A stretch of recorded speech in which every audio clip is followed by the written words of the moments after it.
Assalamualaikum warahmatullahi wabarakatuh. Allahumma salli ala Sayyidina Muhammad wa ala ali Sayyidina Muhammad. Doa dan harapan saya, semoga saudara-saudaraku diberikan kelancaran rezeki, diberikan kesehatan, dan diampuni dosa-dosanya oleh Allah Subhanahu wa Ta'ala. Sahabat yang dirahmati Allah Subhanahu wa Ta'ala, salat subuh merupakan ibadah salat fardu yang jumlahnya rakaatnya paling sedikit di antara salat fardu lainnya, seperti duhur, asar, maghrib, dan isya.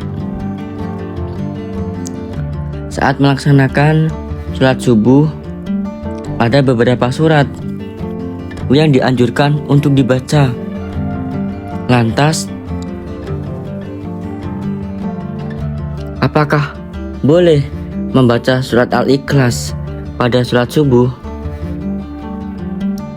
Inilah alasannya. Diketahui sholat subuh merupakan salah satu sholat fardu yang berjumlah 2 rakaat.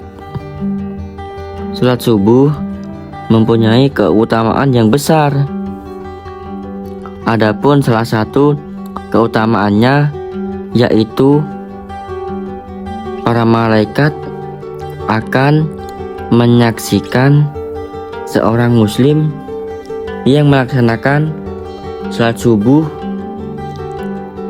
sebagaimana tertuang dalam Al-Quran surat Al-Isra ayat 78 yang artinya, dirikanlah sholat dari sesudah matahari tergelincir sampai gelap malam, dan dirikanlah sholat subuh, sesungguhnya sholat subuh itu disaksikan malaikat.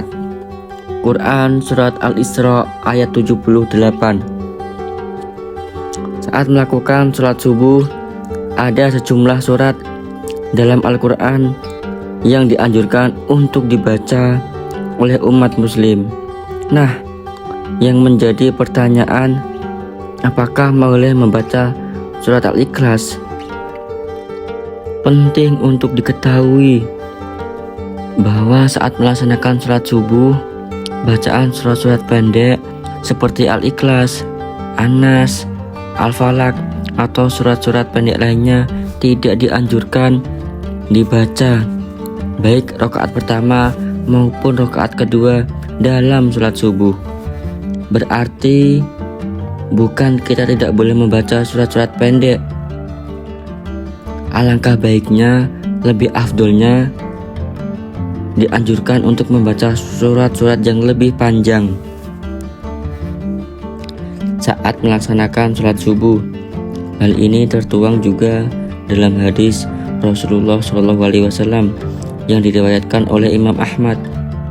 Orang itu memanjangkan 2 rakaat pertama sholat duhur dan meringankan 2 rakaat terakhir, meringankan bacaan pada sholat asar, dan pada sholat maghrib membaca surat-surat pendek. Pada sholat isya membaca surat yang lebih panjangnya pertengahan, dan pada sholat subuh membaca tiwalul, mufassal, surat-surat yang panjang. Hadis riwayat Imam Ahmad. Anjuran membaca surat-surat panjang saat sholat subuh sangat dianjurkan oleh Rasulullah dan juga para sahabatnya.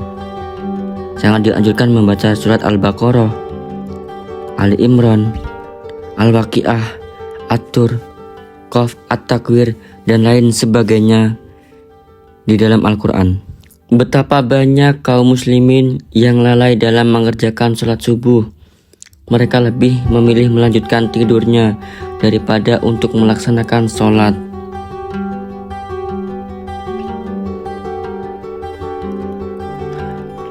Apabila Rasulullah berdoa maka tidak ada perantara secara jasadiah di antara Rasulullah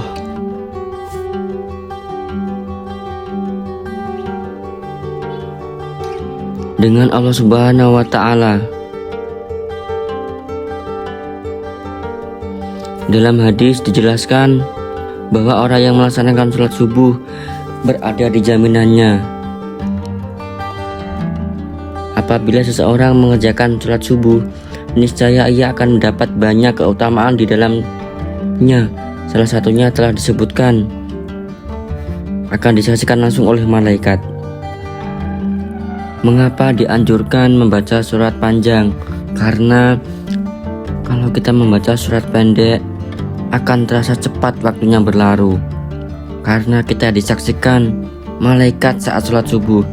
Hendaknya dan lebih afdolnya kita membaca surat-surat yang panjang agar kita lebih lama disaksikan malaikat.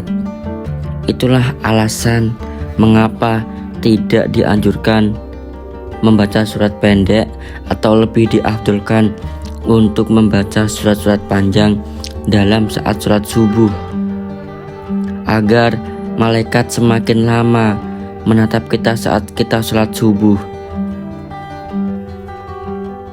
Semoga ini bermanfaat untuk sahabat-sahabat beriman yang dirahmati Allah Subhanahu wa Ta'ala. Sampai ketemu lagi di next pembahasan yang lebih bermanfaat lagi.